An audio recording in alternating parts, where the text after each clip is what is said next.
When I lift heavy metal from the floor, it's not about lifting a big stick up and down. What I am doing is I'm asserting my identity as a strong being. Me being strong is the reason why I can lift these heavy weights consistently. This training is about training the soul, the spirit, the mind and body together, not just the body. It's not just about having an aesthetic body, a strong looking body. It's about being strong. And when I'm strong, I can consistently do this thing where I challenge myself and I lift these heavy weights and I push through difficulties. My training must have challenge. My training must challenge me. That's how I grow. And I have to be consistent with it. That maintains my identity as this strong being when it is consistently practiced on a regular basis. That is why I train every single day. And that is how I make consistent growth. It is my religion, it is my spirituality to be strong at a consistent basis with training. It is like my prayer. It is my prayer to the divine nature of the world. I believe there to be a God of good, a force of good, and a force of evil. The force of evil, I have seen it myself. I have seen it and I have known it to be true. Thus, I cannot say anything else than that there is a force of evil trying to destroy us at all times, at all hours of the day, at all minutes, and all seconds. This force of evil is trying to steal our souls from this world, is trying to consume us in blue despair, in regret, in consumption of traumatic reliving of every failure and fall in our life. This force of evil is relentless, but so am I, and it is because of my relentless strength that I am able to overcome this pit of destruction, doom, and despair.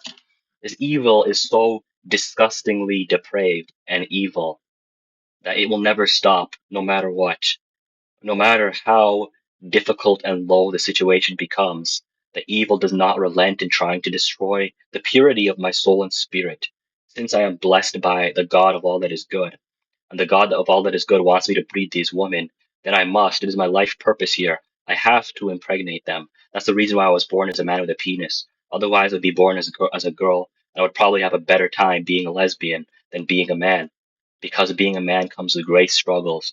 Being a man comes with great sacrifices.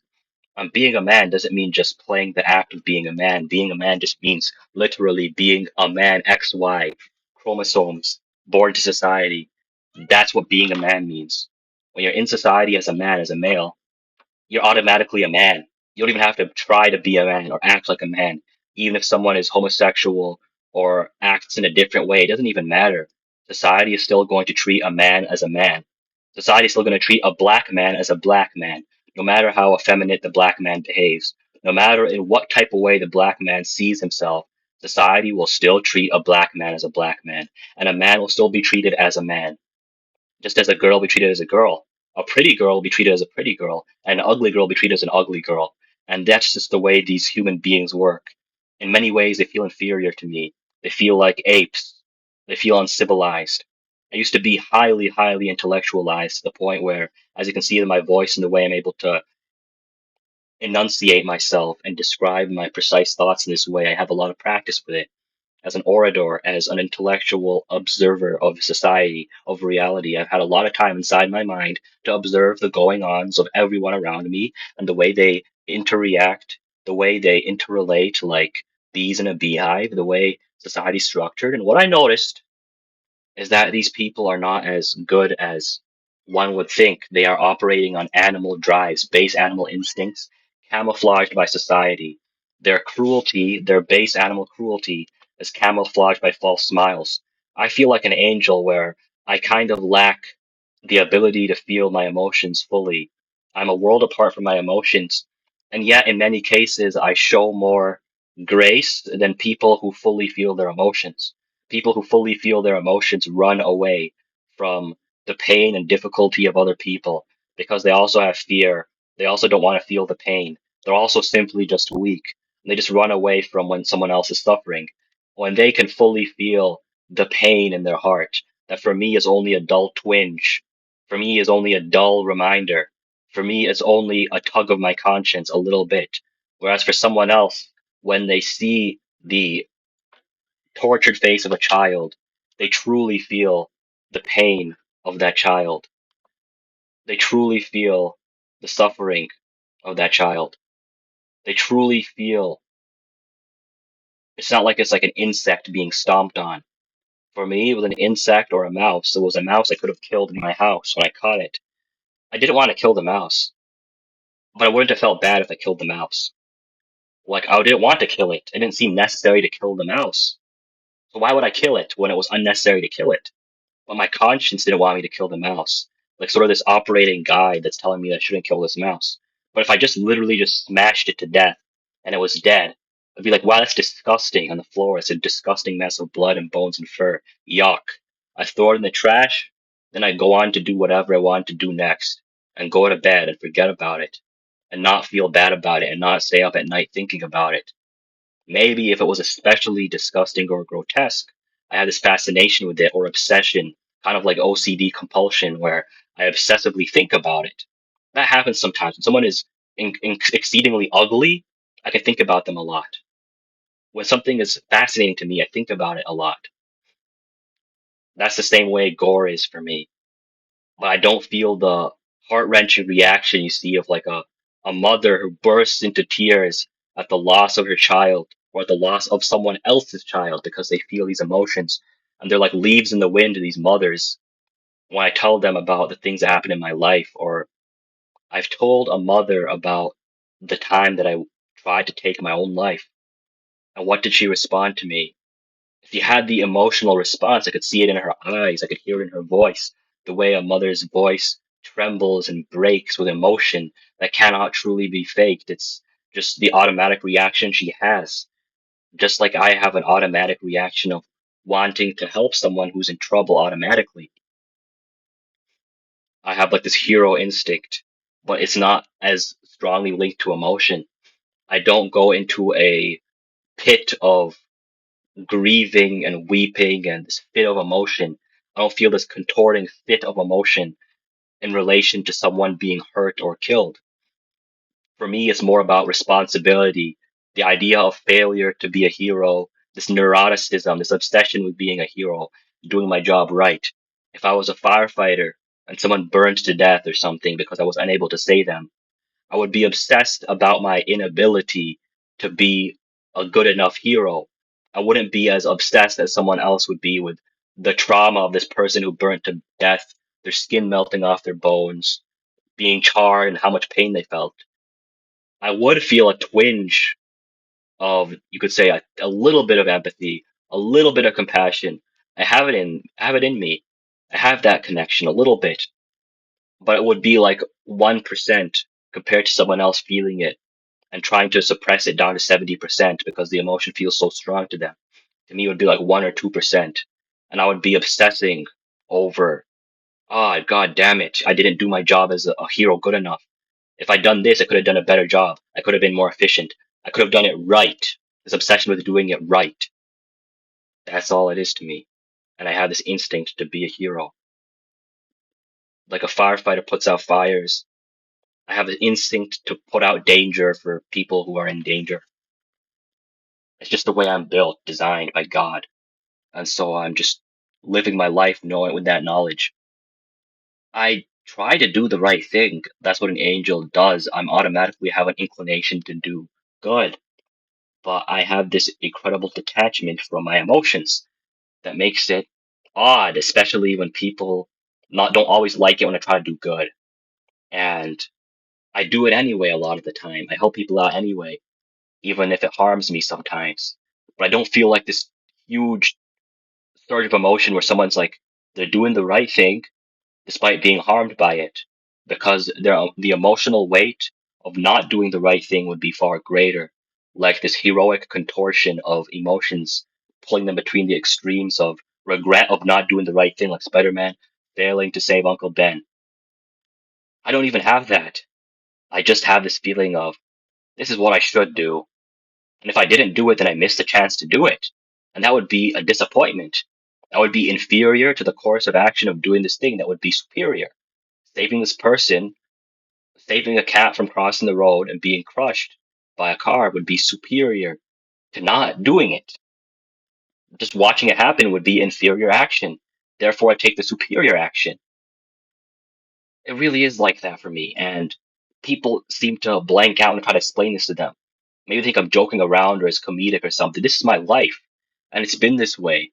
And I know there's these emotions buried deep within. After my brother died, it took me a long time to feel some of the emotions, to process them. I had this grief, I had this attachment to him, but it was all sort of behind this 50 layer wall of brick,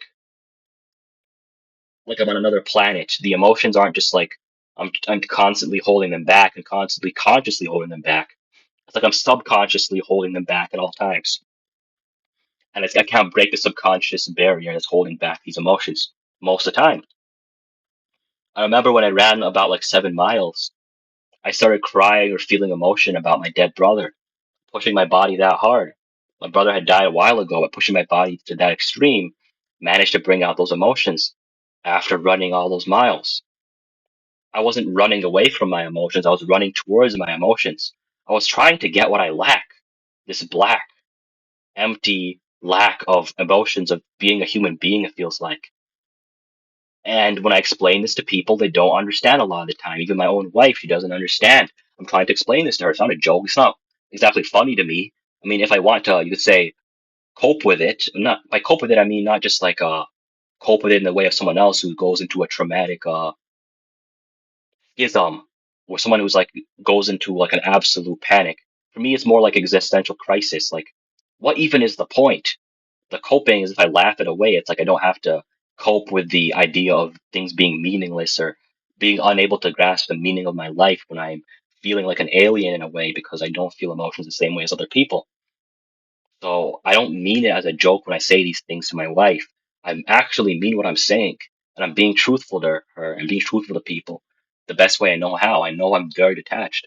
There are sometimes, some rare times where I feel like I'm relating to someone as a human being, or I feel like I'm being emotional in the same way that they are. I don't just say it only to be haha, I'm better than you. I say it also because it's just the way I experience life. Some people don't feel emotion the same way as other people. I'm trying to make you understand the way I feel life. And is it possible these people can offer some wisdom or solutions or something like that? Honestly, most of the solutions I found myself. These people just seem, despite feeling emotions, they seem incapable of trying to empathize with someone who they might consider a psychopath. They seem incapable of trying to understand life through my lens. Someone who is curious about who I am is more empathetic, more compassionate. Even someone who's like a scientist who's just trying to discover, okay, how does someone who's like a psychopath think? Because I have a lot of psychopathic tendencies. That person is more compassionate, even if they're just doing it for a science experiment, than someone who just is like, I don't want to talk about it. That irritates me. Maybe at some level there is hurt, but also at the same time I have this psychopathic barrier. So it's just like I spent my time and effort trying to relate with you, and then you pushed me away. Why am I even trying to connect with you like we're on the same plane of existence? Why am I even trying to see you as a friend or a being to relate you to you when I'm talking about something that's very important to how I understand the world, and you just push me away like that? It makes me bored and disinterested.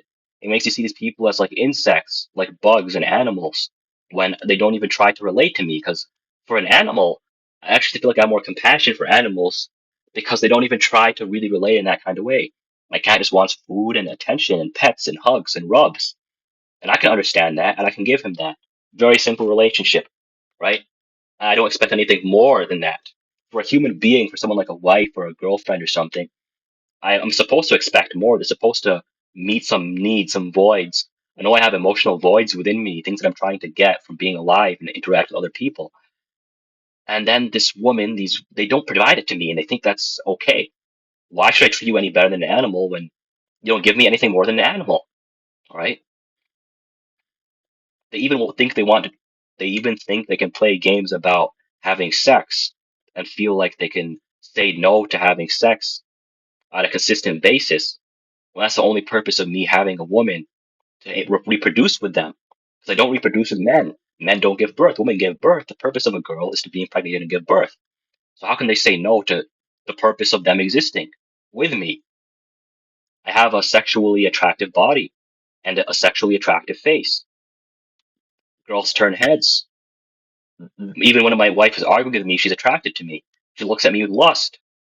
I know I am handsome, considered conventionally handsome, attractive, and all those sorts of things. And yet, these women still think they can try to play some kind of game where sometimes they withhold sex, sometimes I don't play those games. I'm very serious with these kinds of things and meeting these needs. Just like how every day I make sure to eat at least once a day. Twice is better. I try to be consistent with it because there's times I have gone days or weeks without eating. It's so easy for me not to do these sorts of things.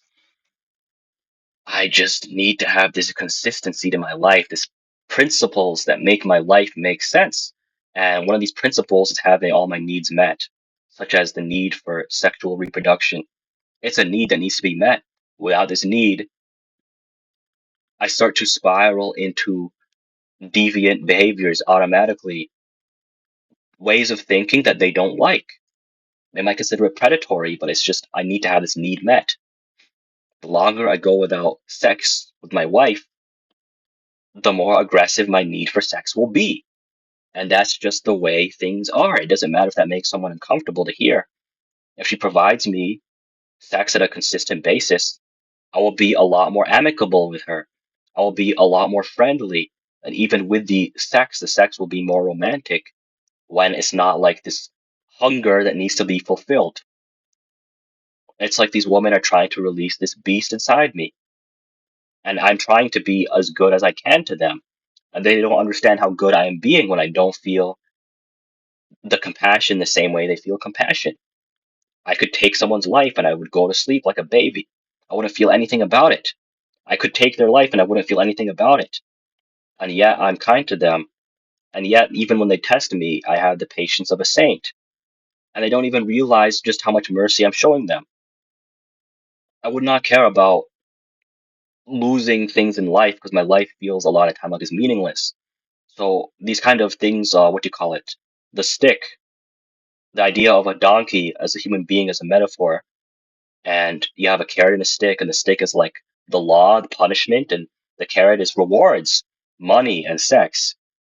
For me, the money's about survival. So survival and meeting my survival needs. Of course, I have to do that to be alive, so I have to follow this carrot to be alive, period. I don't have to obsess over it in certain ways, but I have to fulfill those needs. Now, the stick just doesn't work for me. So someone could say, you will lose this rest thing for the rest of your life, blah blah blah blah blah blah blah. I don't feel the emotional connection to it. I understand intellectually, psychologically that this would be bad for me if I went to prison for X amount of time. That would hurt my chances of being able to do X, Y, Z and restrict my autonomy, blah, blah, blah. But that's all it is to me, like words in a piece of paper. Even like the legal trouble I've gotten into, I've spoken with a cop recently, and I forgot about it. It didn't really matter to me. It's like trying to remember what I ate for breakfast 3 weeks ago. I don't even eat breakfast, but the metaphor still stands, which is that I don't even remember these things. I just want to have my needs met as a being in life and try to get along with people and do good. Like an angel's supposed to do good, I want to do good, but I don't feel an emotional connection to it. And these people, they don't understand how dangerous it is to constantly mess around with me. They've seen it once before. I've gotten into some legal trouble. That's why I'm talking about it. And I'm trying to warn them and help them. I'm trying to be good to them. And it's not like I have this need to be malevolent. I don't. I'm not malevolent at all, really. It's just that if my needs are not met for long enough, then I have this capacity to erupt. And they don't like that, but the way they can control that, they say that I'm uncontrollable or chaotic or unpredictable. I'm not. I am as predictable as clockwork when it comes to my needs being met. I have this patience of a saint too. So someone could say, "Oh," someone might try to call me all kinds of things like a narcissist or a psychopath or all kinds of terms that really don't encompass who I truly am. But they try to think, "Oh, because this person's self-centered or this or that, if we do this carrot stick thing, then we can manipulate them into acting a certain way." It's not really true because I have this insane amount of patience. I have this insane capacity to be patient for a very, very long time in situations that are extremely stressful to me. I have this ability to shut down like a zombie even and just get through things that I truly hate doing.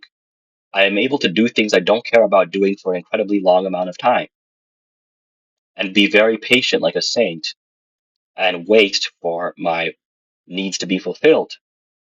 That's how I'm able to not eat all day long and get all my work done. And after I get all my work done, I eat at the very end of the day. And I do that consistently. So the problem is that these people, I guess people around me, think that on the one hand, I'm unpredictable when I'm not. I'm predictable and I'm patient and I'm pleasant to be around. I don't really cause problems for people. If someone consistently causes problems for me, I have a surprising amount of patience, an incredible amount of patience, like a saint from the Bible. But there is a point where I could just not care, and I could do something, and that should be respected. And they've seen it before, because when I'm consistently doing my patience of a saint, and someone might say, "Is this an act?" Sure, it's a duty in a way, or a role that I'm playing because I don't have to do it. I didn't have to not kill the mouse. I didn't have to not do any of these things. I didn't have like an emotional aversion to it. For someone, these heroes in these stories, I'm just like, why aren't they killing these people? Why aren't these heroes just killing these people? To them, it's like, oh my God, it would change me forever killing this person. To me, it would be like if I put too much butter on my toast. It wouldn't even matter to me whether they kill or not kill. It's not like they cross some sort of boundary to me at all. For me, if I killed 10 people, it wouldn't really change me. Maybe I've seen a lot of things, so I know there's spiritual things and oh, what if these people start haunting you, blah blah blah. Well, I wouldn't feel so lonely if people started haunting me. Maybe it wouldn't be so boring to have ghosts haunt me if I killed people. There wouldn't be any cause for any spiritual guilt or something. Maybe you could talk about the deeper nature of this world, but I feel so bored all the time. So if I killed 50 people or 100 people like in Vinland Saga, and their ghosts were all haunting me and talking to me, well, I would have a lot of people to talk to. I could even have a party. Life has become very trivial and boring to me to the point where all of the rods just don't really work. And what I'm looking for is just to have a pleasant experience with people that I can care for. And I can show a lot of love, compassion, and obsession with people and meeting all their needs and being devoted. I can truly be devoted to people in ways that other people would struggle to be. And I want that for myself. I want that to be my future. I want to be devoted to a lot of women and help them out and be married to a lot of women and meet all their needs. I could run around, fly around, fulfilling all their needs, and I'd just be happy doing that, fulfilling their needs 24/7 and having sex with them, of course, because that's why I have these women around. And I would be perfectly happy doing that.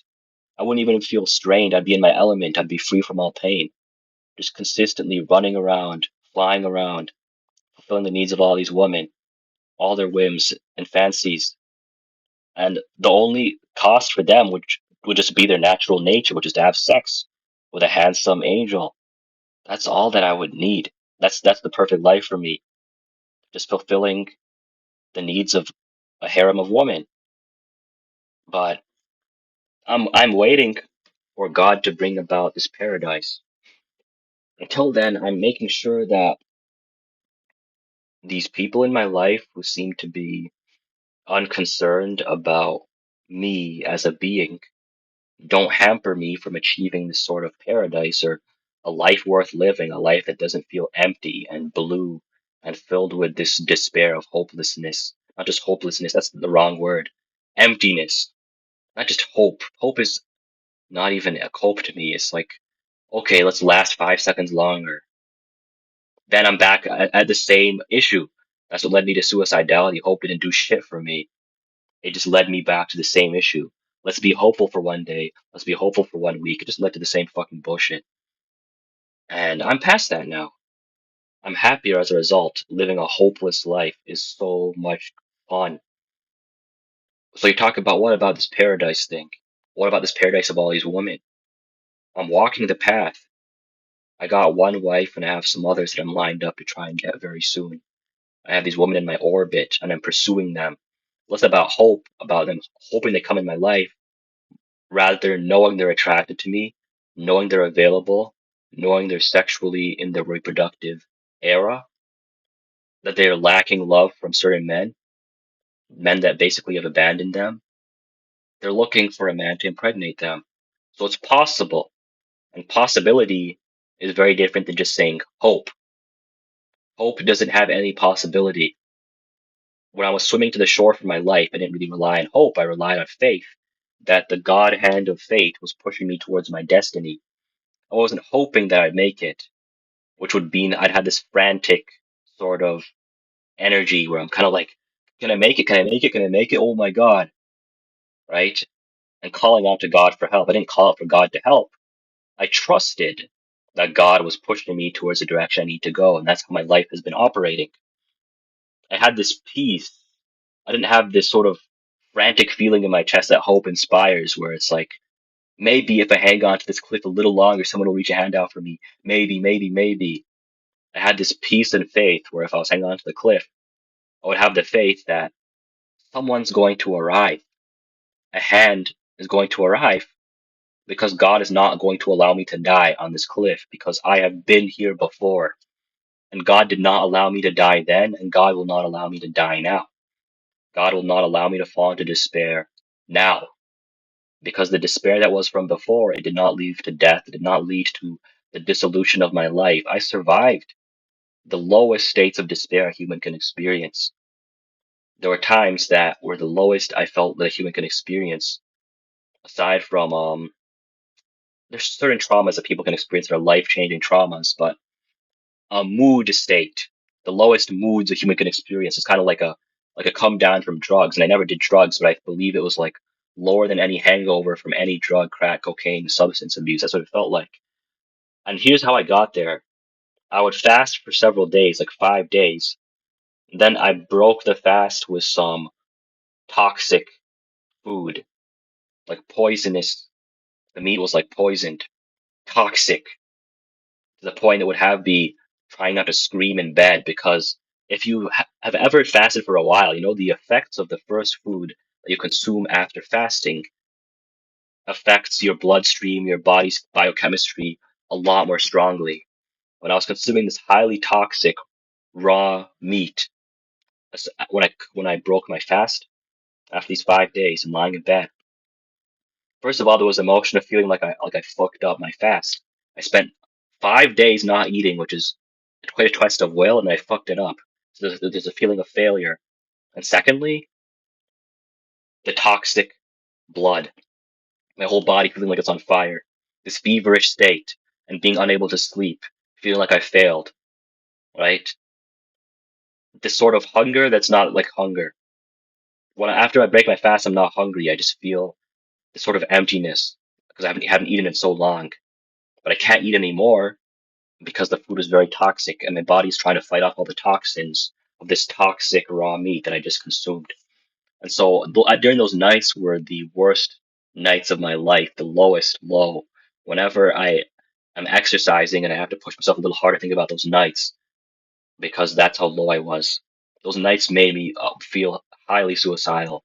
Also, half the time was only because of the weakness of how low I was during the fast that I wasn't actively suicidal. It was because of just how weak I felt, right? That kept me from.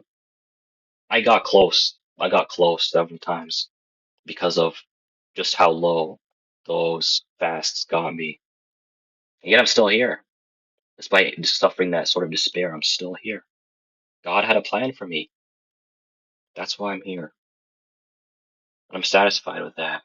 I know I'm going to meet these women. I've met them already, and I know I'm going to meet more. They're beautiful girls. They're beautiful. I can serve them well, and I can serve the plan of God for me. The plan of the God of good, not the God of evil.